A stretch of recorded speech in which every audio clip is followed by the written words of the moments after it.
حاصل اور لا حاصل کچھ بھی نہیں ہے، بس بات ساری اس کی رضا کی ہے۔ اس نے انتظار کی گھڑی تمہاری بہتری کے لیے بڑھائی ہے۔ اللہ تمہارا دل نہیں بدل رہا کیونکہ وہ تمہاری رضا میں راضی ہے۔ تو کیا یہ تمہیں قبولیت کی نشانی نہیں لگتی؟ تو کیا وجہ ہے جو تمہاری زبان پر ایک ہی دعا جاری ہے؟ تو کیا یہ قبولیت کی نشانی نہیں ہے؟ صبر کرو، جس اللہ نے تمہارے دل میں چاہ ڈالی ہے وہی اللہ اس چاہ کو پورا کرنے پر قادر ہے۔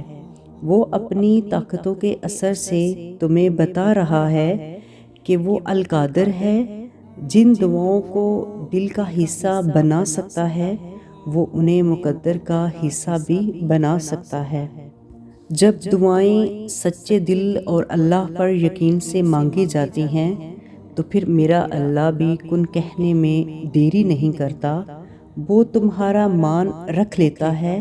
اس کے کن کا جب وقت آتا ہے تو معجزے ہونے لگتے ہیں جو تم بھی سوچ کر رد کر دیا کرتے تھے کہ ایسا ناممکن ہے۔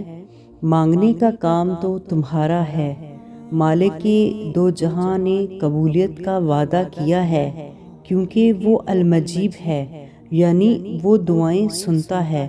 اللہ سے مانگنے کے بعد مشکل یا ناممکن کا گمان نہیں رکھتے، صرف یقین سے تعلق مضبوط کرتے ہیں۔ تمہیں یقین رکھ کر اللہ کے منتخب راستوں پر چلتے جانا ہے۔ وہ نصیب و تقدیر بھی پلٹ سکتا ہے۔ تم یقین سے دعا تو کرو۔ تمہیں یوں ہر بار یقین آ جانا، تمہارے دل میں ہر بار امید کا آ جانا اور پھر تمہارا دعائیں مانگنا اس بات کی دلیل ہے کہ خدا کے در سے مدد بہت جلد تم تک پہنچے گی، معجزات کی صورت میں۔ جانتے ہیں کہ وہ کون سی چیز ہے جو ہماری دعاؤں اور قبولیت کے درمیان سے رکاوٹیں ہٹاتی ہیں؟ وہ ہے توبہ، اور سچے دل سے کی جانے والی توبہ انسان کے گناہ ایسے دھوتی ہے جیسے اس نے گناہ کیے ہی نہ ہو۔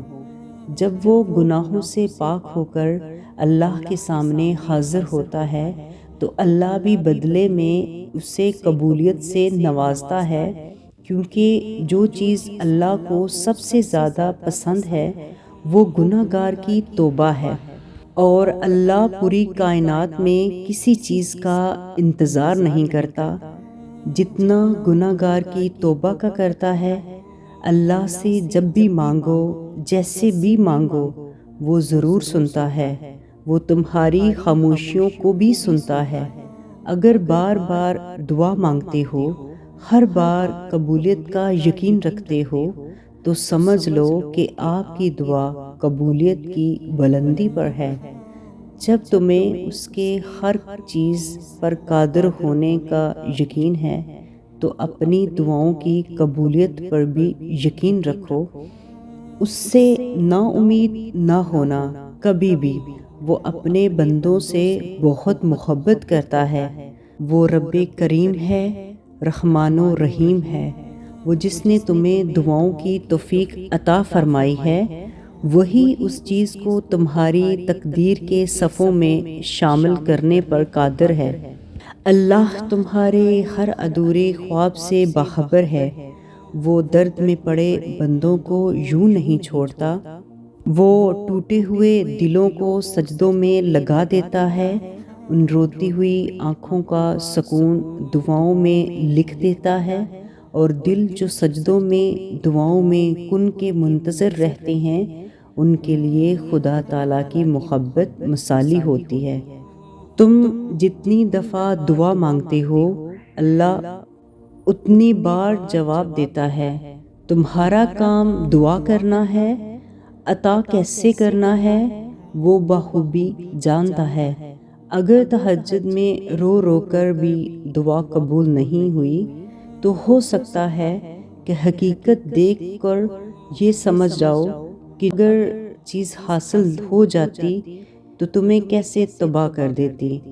دعا کر کے پریشان مت ہوا کرو، دعا کے بعد اگلا مقام صبر کا ہوتا ہے، اور صبر کا صلہ اللہ نے اپنے کن کی صورت میں رکھا ہے۔ یقین رکھو، تم اس بات پہ یقین کیوں نہیں کرتے کہ وہی دے گا اور وہی دے سکتا ہے۔ اگر اس نے تمہیں دینا نہ ہوتا تو مانگنے کی تدبیر بھی نہ دیتا۔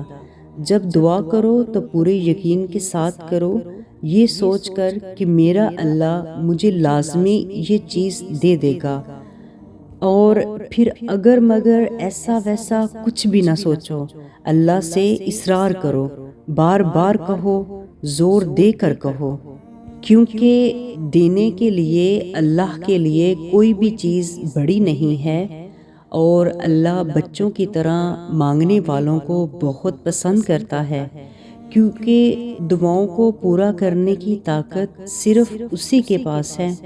جو اللہ کی طاقت پر یقین رکھتے ہیں، اللہ ان پر اپنا خاص فضل کرتا ہے، اور اللہ کا فضل ہمیشہ معجزوں کی صورت میں ہوتا ہے، اور بلا شبہ اللہ کی مدد بہت قریب ہے۔ تم نہیں جانتے مگر وہ رب جانتا ہے، تمہارا سجدوں میں تکلیف سے بہایا ہوا ہر ایک آنسو رب سے تمہارے لیے قبولیت کی منظوری لکھوا جاتا ہے۔ تم اس کی رضا اور کرم پر شک نہ کرنا، دعا کرتے جاؤ، وہ قادر ہے نصیب بدلنے پر، حالات کو بدلنے پر، ناممکن کو ممکن کر دینے پر، بند راہوں کو کھول دینے پر۔ تم پریشان نہ ہوا کرو، یقین کے ساتھ دعا کرتے رہو، ہر لا حاصل ہو جائے گا۔